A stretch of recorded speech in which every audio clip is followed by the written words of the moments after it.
Welcome to Learn Shiksha. My name is Kamal. In today's video, we are going to discuss about the major difference between plant tissue and animal tissue. So, what is tissue? Tissue क्या होते हैं?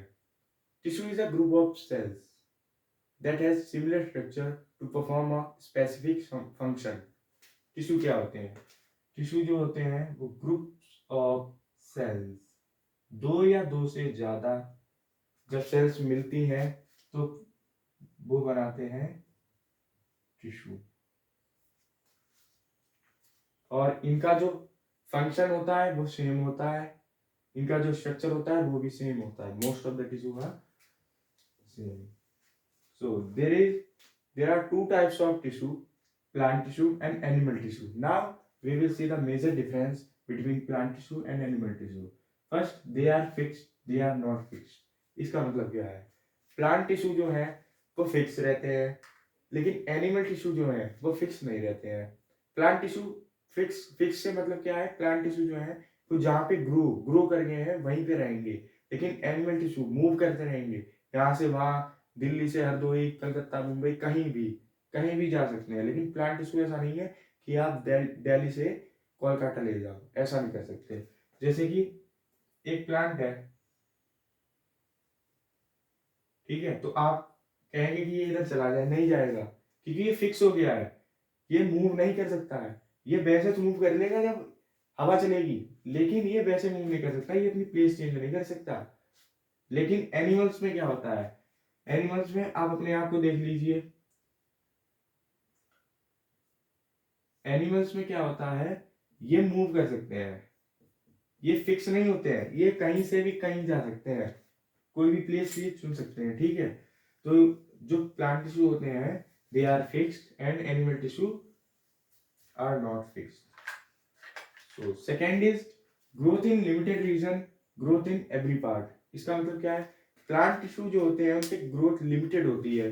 उनकी क्या हो गया, जैसे उनकी आपने देखी होंगी डालियां होती हैं प्लांट्स की, ठीक है, तो एक डाली मोटी हो गई, एक पतली हो गई, एक लंबी हो गई, एक छोटी हो गई, तो उनका कोई फिक्स नहीं रहता है। लेकिन ह्यूमन बींग्स में क्या होता है?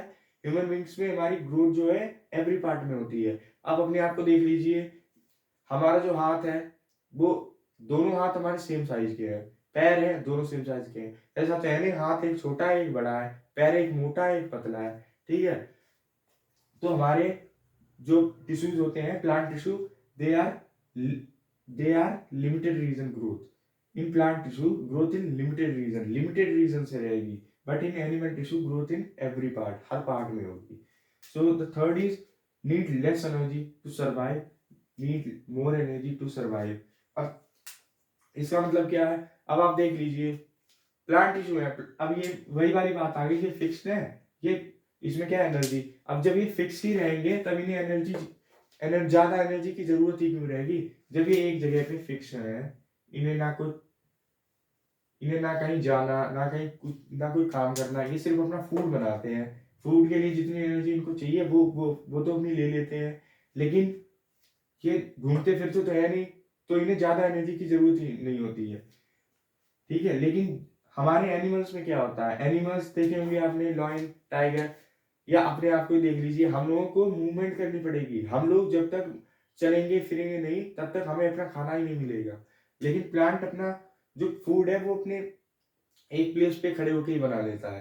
लेकिन जो एनिमल्स हैं, ये कहीं, अब मैं यहाँ पे ऐसे खड़ा हो जाऊं तो मैं फिक्स हो जाऊंगा, बिल्कुल हिलू ना, और लेकिन मैं अपना खाना तो नहीं बना पाऊंगा ना। जब हम फिक्स ही रहेंगे तो हम खाना नहीं बना पाएंगे, जो खाना नहीं बना पाएंगे तो हमें प्रॉपर न्यूट्रिएंट नहीं मिलेगी, तो ये हो जाएगा। Now last is most of the cells are dead, most of the cells are alive. इसका मतलब क्या है? तो ज्यादातर जो सेल्स होती है प्लांट टिश्यू में वो डेड होती है, मरी हुई होती है। डेड का मतलब क्या है? मरी हुई। अब इसमें ये सेल्स है, तब जब ये डेड होंगी तब ये मूव ही नहीं करेंगी, तब ये प्लेस ही नहीं अपनी चेंज कर पाएंगी, और इसकी मोस्ट ऑफ द सेल्स जो होती हैं वो डेड ही होती हैं। लेकिन एनिमल्स में क्या होता है? अलाइव, मतलब जिंदा होती है। इसमें जो सेल्स हैं वो हमारी जिंदा होती हैं, तो हम तो कहीं से भी कहीं जा सकते हैं। हमारी जो सेल्स है वो जिंदा होती है, लेकिन प्लांट टिश्यू की जो होती है most of the cells are dead. So this is all about the major difference between plant and animal tissue. I hope you all understand what is the major difference between plant and animal tissue. So please like, share and subscribe my channel. Thank you.